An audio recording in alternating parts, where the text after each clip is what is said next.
Hello. I never thought my marriage would crumble over a joke. Not after surviving market crashes, sleepless newborn nights, and a mortgage on our dream home. But that Sunday at my in-laws' house changed everything. My wife's laughter cut deeper than any knife as she turned me into a punchline. My name is Nathan Brooks. I'm 45 years old, and I've spent the last decade climbing the ladder at Meridian Financial Partners in downtown Boston. Looking at me, most people see success, the nice house in the suburbs, the well-behaved kids, the beautiful wife. The American dream, right? But behind closed doors, things weren't exactly picture perfect. Gloria and I met in our early 30s. She was teaching fourth grade at a private school, passionate about shaping young minds. I was already knee-deep in financial analysis, crunching numbers and forecasting market trends for clients whose net worth had more zeros than I could dream of. When we got engaged, we had the talk that every couple should have. What do we want our life to look like? We agreed pretty quickly. With my earning potential and her desire to be fully present for our future children, Gloria would step back from teaching once we started a family. I'd focus on being the breadwinner, and she'd run the household. It seemed like a win-win situation. For the first couple of years, it was. Marvin came along 5 years ago, and Gloria took to motherhood like she was born for it.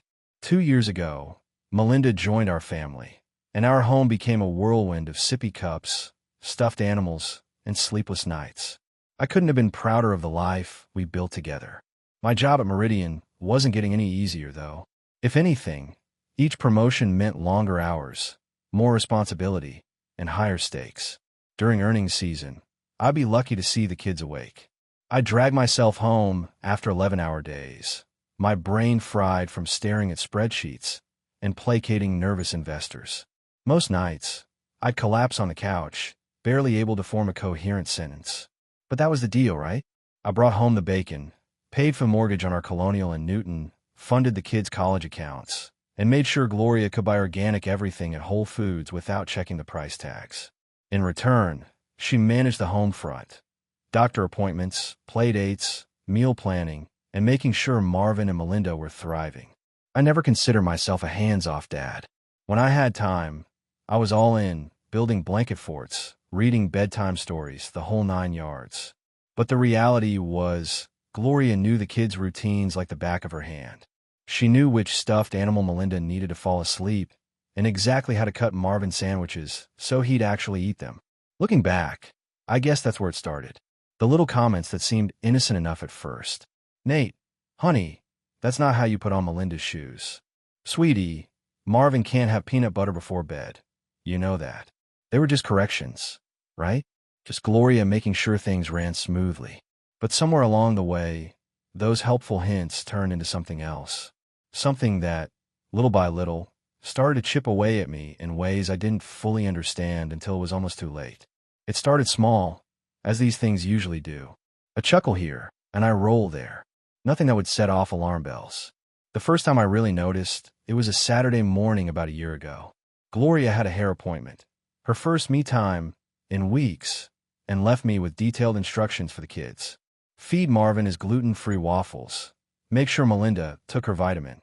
The usual drill. I'd handled the kids solo plenty of times before, no big deal. Just try not to burn the house down, she joked as she grabbed her purse. I laughed along, gave her a kiss goodbye, and thought nothing of it. When she returned 3 hours later, the house was still standing, but admittedly in disarray. Melinda had decided her yogurt would look better in her hair than in her mouth, and Marvin had constructed what he called a pillow kingdom in the living room. I was in the middle of damage control when Gloria walked in. She surveyed the scene, put her hands on her hips, and started laughing. Oh, Nate, I leave you alone for 3 hours, and it's like Lord of the Flies in here. Again, I chuckled along with her. What else was I supposed to do? The kids were happy, if a bit sticky, and no one was injured. Mission accomplished in my book. That night, I overheard her on the phone with her sister. You should have seen it, Cynthia. It was like Nate had never taken care of his own children before. Total deer in headlights. Men, right? Something about the way she said it didn't sit right with me. I wasn't some clueless sitcom dad who couldn't figure out which end of the baby to diaper. But I brushed it off. Everyone vents to their siblings. A few weeks later, I came home early from work, a minor miracle given my usual schedule, and decided to surprise the family by making dinner. Nothing fancy, just spaghetti and meatballs, one of the few meals I could manage without consulting a recipe. When Gloria walked into the kitchen and saw me browning the meat, her eyebrows shot up. "Well, look who thinks he's Gordon Ramsay tonight." She picked up her phone. "This needs to be documented for posterity." The rarest of sightings. Nathan Brooks in his natural habitat, attempting to cook. She snapped a few pictures, laughing the whole time. I tried to play along, even hamming it up a bit for the camera. But something about being treated like some exotic animal at the zoo for doing a basic adult task didn't feel great. Later that evening, while we ate dinner, which turned out pretty decent, if I do say so myself, Gloria kept the jokes coming. "Careful, kids. Daddy made this, so we should probably check for shells or mysterious objects before each bite." Marvin giggled. "Did Daddy mess up again?" Again. That word hung in the air. My 5-year-old already had the impression that me attempting anything domestic automatically meant failure. I forced a smile and changed the subject. It wasn't worth making a fuss about. Besides, it was just a joke. Over the next few months, the comments became more frequent and cut deeper. Gloria's jokes had evolved from gentle ribbing to something that felt calculated to undermine me. One evening in September, I came home from an especially brutal day. The market had taken a nosedive, clients were panicking, and my boss had me working on contingency plans until well past 7. I dragged myself through the front door, desperate for a moment of peace. Instead, I found Melinda in full meltdown mode. Her favorite stuffed bunny was missing, and the world was apparently ending because of it. "Hey, princess," I said, dropping my briefcase and kneeling to her level. "Let's find Mr. Hoppy together." Her sobs quieted as I methodically searched the house. I'd learned from experience that the bunny usually ended up under furniture or in the laundry basket. Sure enough, after 15 minutes of hunting, I found him wedged between the couch cushions. Melinda's face lit up as I handed her the toy. I felt a surge of satisfaction. I might not be around as much as I'd like, but I could still come through for my kids when it mattered. Gloria walked in just as Melinda was giving me a thank you hug. "Would you look at that?" she said, leaning against the doorframe. Nathan Brooks, financial wizard by day, barely competent dad by night. The words stung. I just successfully navigated a crisis, however small, and instead of acknowledgement, I got another jab. "Very funny," I replied, my tone sharper than intended. Gloria raised an eyebrow. "Geez, someone can't take a joke today." I bit back my response. I was too tired for an argument. The pattern continued. When I took the kids to the park on Saturday and returned with Marvin, sporting a scraped knee from a fall off the monkey bars, Gloria sighed dramatically. "I swear, Nate, I can't trust you with them for 3 hours without someone getting injured." Never mind that I'd handled the situation perfectly, cleaned the wound, applied a bandage, and turned Marvin's tears into laughter by letting him pick out his battle scar bandage. When I struggled to recall the name of Marvin's teacher during a phone conversation, Gloria rolled her eyes and mouthed to her friend, "Hopeless." Each comment felt like a paper cut, minor in isolation, but increasingly painful as they accumulated. One night, as I helped Marvin with his kindergarten homework, he looked up at me with genuine surprise when I explained a math concept. "Wow, Dad, you're actually good at this," he exclaimed. "That actually hit me like a sucker punch." My 5-year-old was already surprised that his father could be competent at something outside of work, and I knew exactly where he'd gotten that impression. I straightened my shoulders and looked my son in the eye. "Buddy, there are lots of things I'm good at.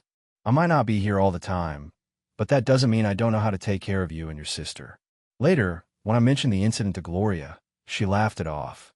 "Oh, come on, he's 5. Don't be so sensitive." But it wasn't about sensitivity. It was about respect, and I was starting to realize just how little I was getting at home. What had once been private comments between Gloria and me soon became public entertainment. It seemed like every social gathering became an opportunity for her to showcase my supposed ineptitude as a father. The first time it happened was at a neighborhood barbecue. I was manning the grill, one domain where I actually had some confidence, when Melinda came running over with a scraped elbow from a fall in the driveway. I immediately went into dad mode, cleaned the scrape with a napkin dipped in water, found a Band-Aid in my wallet. I'd started carrying them for exactly this reason, and had her laughing again within minutes. Gloria approached with a group of neighborhood moms, just as I was finishing up. "Ladies, Witness the rarest of sights, she announced theatrically. Nathan actually handling a minor emergency without calling for backup. The women laughed, and I forced a smile while something twisted in my gut. What should have been a simple moment of fatherhood had become a spectacle. The next weekend, we had dinner with my colleagues from Meridian. These were people I needed to impress, whose respect was crucial to my career. Gloria had promised to be on her best behavior.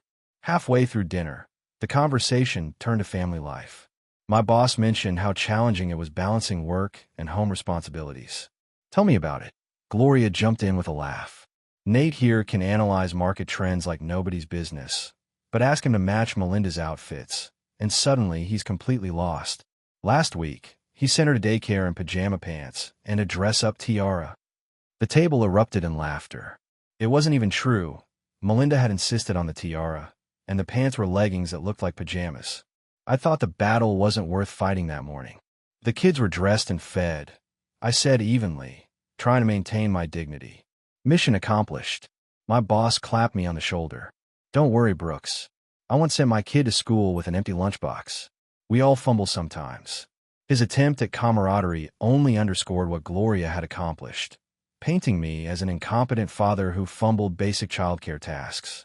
In reality, I handled whatever came my way when I was home, from nightmares to homework to improvised meals when we were out of groceries. The final straw came at Marvin's parent-teacher conference. Ms. Winters was explaining his progress in reading when she mentioned he'd been bringing in advanced books from home. That's all, Nathan. Gloria interjected before I could speak. He's trying to turn our 5-year-old into a financial analyst already. I keep telling him, honey, normal kids read Goodnight Moon, not the Wall Street Journal. Ms. Winters looked confused. Actually, I think it's wonderful. Marvin's vocabulary is exceptional for his age. I sat up straighter in my chair. We read together every night I'm home, I stated firmly. Marvin picks the books. I just make time for it. On the drive home, I finally said something. Do you have to turn me into a punchline at every opportunity? Gloria seemed genuinely surprised. What are you talking about? I'm just making conversation. No, you're making me look like an idiot. And it needs to stop. She rolled her eyes. You need to lighten up, Nate. It's just a little harmless fun. But as I gripped the steering wheel, I knew there was nothing harmless about it. The damage was already spreading beyond our home. I started noticing a troubling pattern in how others interacted with me. Gloria's jokes had spread like a virus, infecting everyone's perception of me as a father. At Marvin's soccer practice, Coach Thompson handed out the season schedule and made a beeline for me. Brooks, I've highlighted the important dates, he said slowly, as if speaking to a child. Gloria mentioned you might need some extra reminders. My jaw clenched. I'd never missed a game I could attend, and I kept a meticulous calendar. I manage billion-dollar portfolios, Thompson, I replied coolly. I think I can handle a soccer schedule. He looked taken aback, and I immediately regretted my tone. But damn it, I was tired of being treated like an idiot. Even my mother had started buying into the narrative. During her monthly visit, she hovered anxiously as I prepared Melinda's lunch. Nate, dear, are you sure that's enough food? Gloria says she's going through a growth spurt. Mom, I feed my kids every day, I said, trying to keep the edge out of my voice. I'm pretty familiar with their appetites. The real gut punch came when I overheard Marvin talking to his friend during playdate. My dad's really smart about money stuff, he was saying proudly, and my heart swelled. Then came the follow-up. But Mom says he'd lose his head if it wasn't attached when it comes to everything else. That night, I stared at the ceiling, unable to sleep. How had I let this go so far? My own son was parroting Gloria's dismissive attitude. What would happen as the kids got older? Would they stop coming to me with problems, assuming I couldn't handle anything outside of financial matters? More importantly, why was I allowing my wife to systematically undermine me? I'd built my career on commanding respect, making tough calls, and standing my ground. Yet at home, I'd become a punchline. The truth hit me like a freight train. I was afraid. Afraid that pushing back would lead to conflict. Afraid that demanding respect might damage our family dynamic. Afraid that maybe, just maybe, Gloria was right, and I really was a subpar father. But another, stronger part of me knew better. I coached Marvin's soccer team when work allowed. I taught Melinda to swim last summer, spending hours in the pool until she could paddle confidently to the steps. I read financial reports aloud to lull them to sleep when they were infants, for God's sake. I was a damn good father, different from Gloria, certainly, but no less capable. And it was time I started acting like it. The next morning, I made a decision. The jokes had to stop, not just for my sake, but for our children, who deserve to see both their parents treated with respect. I just needed the right moment to address it. The opportunity to address the issue with Gloria came sooner than expected. After a particularly exhausting day, a meridian, one that involved calming panic clients through a market correction, I arrived home to find the house unusually quiet. Gloria was alone in the kitchen, scrolling through her phone. The kids were at her mother's for the evening. "Hey," I said, loosening my tie. "Where are the kids?" "Mom took them for ice cream and a movie. I needed a break." She glanced up. "You look like hell." "Rough day." I poured myself a scotch, taking a moment to gather my thoughts. "Actually, Gloria, can we talk?" She raised an eyebrow. "Sounds serious." I sat across from her at the island. "It's about the jokes." "What jokes?" "The ones about me being clueless with the kids. About how I can't do anything right outside of work." Gloria rolled her eyes. "Oh, come on, Nate. Not this again." "Yes, this again," I said firmly. "Because it's not just between us anymore. It's affecting how everyone sees me. The kids, other parents, even my own mother." She crossed her arms. "You're being too sensitive." "No, I'm not," I insisted, keeping my voice level. "When Marvin starts repeating to his friends that I'd lose my head if it wasn't attached, we have a problem." For a moment, something like recognition flickered across her face. Then her defenses snapped back into place. "It's just harmless teasing, Nate. Everyone jokes about their spouse. Half the moms at school have the same complaints about their husbands. But that's just it. I'm not like half the husbands. When I'm home, I'm present. I'm engaged. I don't deserve to be your personal punchline." Gloria's phone buzzed. She glanced at it, then stood up. "Look, I don't want to fight about this. You've had a long day, and you're clearly on edge." "I'm not on edge," I said, frustration mounting. "I'm trying to have an honest conversation about something that's hurting me and our family." "Hurting you?" She laughed incredulously. "I'm acknowledging reality, Nate. You work 70 hours a week. You miss school events. You don't know the kids' routines because you're not here most of the time." Her words hit like body blows. Yes, I worked long hours, but that was our agreement, the bargain we'd struck together. And when I was home, I gave everything I had to the kids. "That's not fair," I said, my voice tight. "We agreed I would focus on providing for the family. That doesn't make me less of a father." Gloria grabbed her keys from the counter. "I need to pick up the kids. We can talk about this another time when you're not being so dramatic." As she walked out, leaving me alone with my untouched scotch, I realized the conversation had failed completely. She hadn't heard me. Or worse, she'd heard but didn't care. Either way, nothing had changed. The Sunday brunch at Gloria's parents' house had been a tradition since before the kids were born. Usually, I looked forward to these gatherings. Her father was a retired investment banker with great stories, and her mother made French toast that could make a grown man weep. This particular Sunday, however, I was on edge. My failed attempt to talk to Gloria had left me raw, and I was dreading another public performance of Nathan the incompetent dad. We arrived with the kids in tow, Marvin clutching his latest Lego creation, and Melinda dressed in the tutu she'd refused to take off for 3 days straight. There they are. Gloria's mother enveloped the kids in hugs while her father clapped me on the shoulder. For the first hour, everything was fine. We ate, caught up on family news, and watched the kids play with their cousins. I started to relax, thinking maybe today would be different.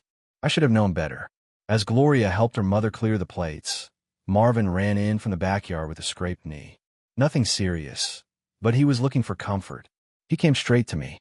I scooped him up, examined the scrape, and carried him to the bathroom to clean it. By the time we returned, with Marvin proudly sporting a superhero Band-Aid, Gloria was telling a story to the assembled family. And I came home to find Nathan had given Melinda chocolate milk right before bed. You can imagine the result. The sheets looked like something from a horror movie. Everyone laughed. I clenched my jaw, remembering the incident. Melinda had been sick, refusing to drink anything else. The doctor had been more concerned about dehydration than clean sheets. Then last week, Gloria continued, warming to her topic. He tried to help with the laundry and turned all of Marvin's white school shirts pink. More laughter. The laundry incident had been an honest mistake. Melinda's red sock hidden in a pillowcase. I'd already replaced the shirts. I swear, it's like having 3 children instead of 2. I can't leave him alone with basic household tasks for... Stop. The word came out sharper than I intended. The room fell silent. Nate. Gloria looked confused. Just stop. I set Marvin down gently. Stop turning me into a joke for your family's entertainment. Her father cleared his throat uncomfortably. Let's give these 2 a minute, he suggested, ushering everyone toward the patio. When we were alone, Gloria's confusion turned to anger. What is wrong with you? What's wrong with me? I kept my voice controlled despite the anger churning inside. You've been systematically undermining me as a father for months. You've turned me into a punchline, and I'm done with it. They're just stories, Nate. Lighten up. No. I stood my ground. They're not just stories. They're disrespectful, they're hurtful, and they're teaching our children that it's okay to mock their father. She rolled her eyes. You're being dramatic. Something snapped inside me. Is it dramatic to want basic respect for my wife? Is it dramatic to expect you to build me up instead of tearing me down? Because if it is, then yes, I'm being dramatic. I grabbed my car keys from the counter. I need some air. Where are you going? Her voice had lost its edge, uncertainty creeping in. I don't know, I said honestly, but I can't stay here and pretend everything's fine. As I walked out the door, passing her confused family on the porch, I felt a strange mix of guilt and relief. In my head, I silently said goodbye to the version of myself that would have swallowed his pride and laughed along with everyone else. That man was gone. I ended up at the Harbor View Hotel, a mid-range place near the financial district where we put up clients from out of town. The front desk clerk recognized me from company events and didn't ask questions when I requested a room with no end date specified. Once alone, I sent Gloria a text, staying at Harbor View. Need time to think. We'll call kids before bedtime. Her response came quickly. You're being ridiculous. The kids are confused. I didn't reply. Instead, I called my assistant and arranged to have some clothes and toiletries delivered from the department store down the street. Then I took a long shower and tried to clear my head. That evening, I called the house as promised. Gloria put the kids on speakerphone, and I did my best to sound upbeat. When are you coming home, Daddy? Melinda asked, her little voice making my chest tight. Soon, Princess. Daddy just has some work to finish. After reassuring them both and promising to bring home surprises, I ended the call before Gloria could get back on the line. 3 days passed in a strange limbo. I went to work, performed my duties with mechanical precision, then returned to my hotel room each night. I called the kids faithfully, but kept conversations with Gloria brief and logistical. On the 4th day, my phone rang during lunch. Gloria's father's name flashed on the screen. I almost didn't answer, but curiosity won out. Nathan, it's Robert. Got a minute? I braced myself for a lecture about family responsibility. Instead, Wygott surprised me. I want you to know I understand why you left, he said without preamble. You do. Gloria's mother used to do the same thing to me. Not the exact same jokes, but the same pattern. Making me the butt of every story, laughing at my expense. I nearly dropped my fork. How did you handle it? Not well at first, he admitted.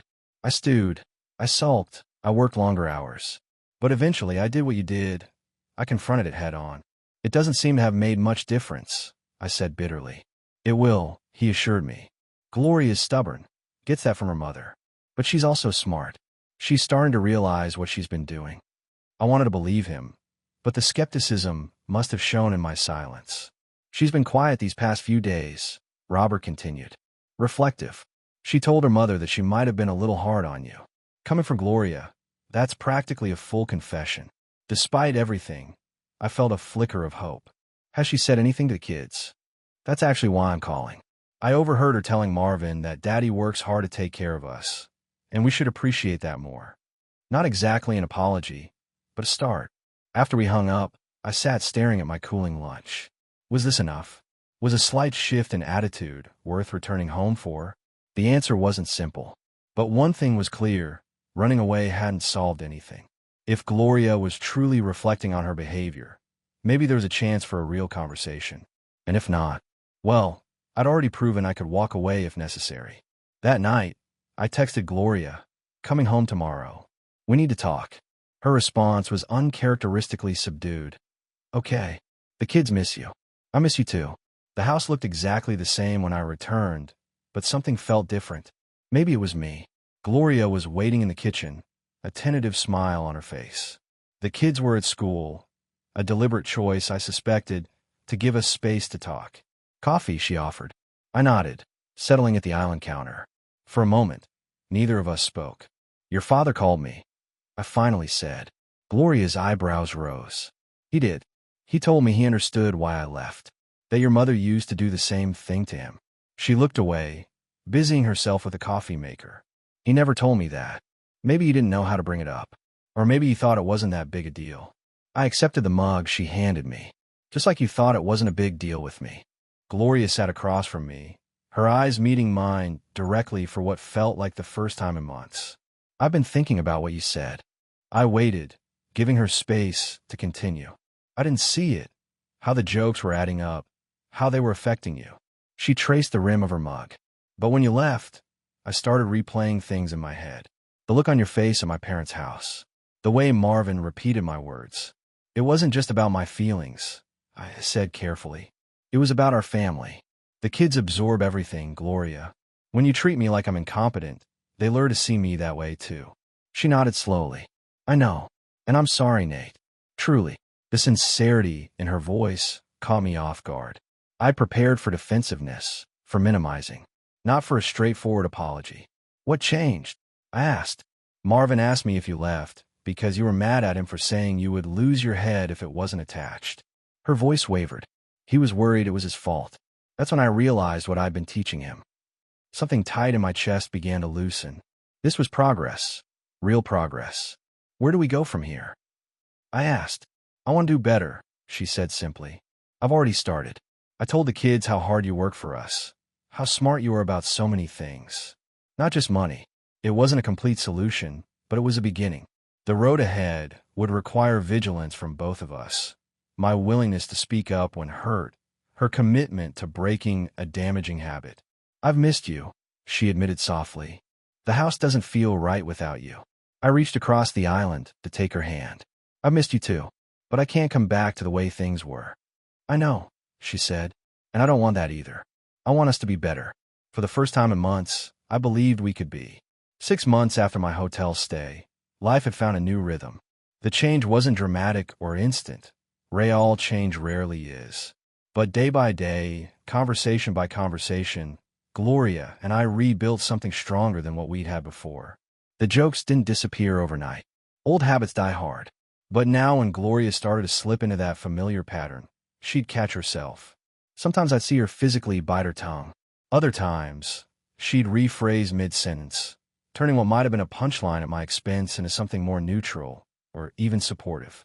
More importantly, she began actively building me up in front of the kids.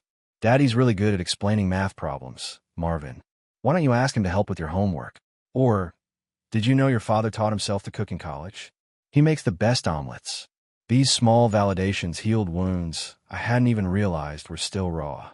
For my part, I made changes too. I started leaving work earlier on Wednesdays to coach Marvin's soccer practice. I scheduled regular daddy-daughter dates with Melinda. I learned Gloria's complex household systems instead of relying on her to translate them for me. The real test came during the annual neighborhood block party. As we chatted with neighbors, someone asked about our recent family vacation to Cape Cod. "Nate planned the whole thing," Gloria said, her hand finding mine. "He found this amazing little beach house and arranged sailing lessons for the kids. He thinks of details I'd never consider." The warmth that spread through me had nothing to do with the summer heat. This was what partnership felt like, having someone who highlighted your strengths rather than mocking your weaknesses. Later that night, after the kids were asleep, Gloria and I sat on the porch swing, watching fireflies rise from the lawn. "We almost lost this," she said quietly, "if you hadn't stood up for yourself." "But I did," I interrupted gently. "And you listened. That's what matters." She leaned her head against my shoulder. "I never wanted to hurt you, Nate. I just didn't realize how much those jokes were costing us." The price had indeed been steep.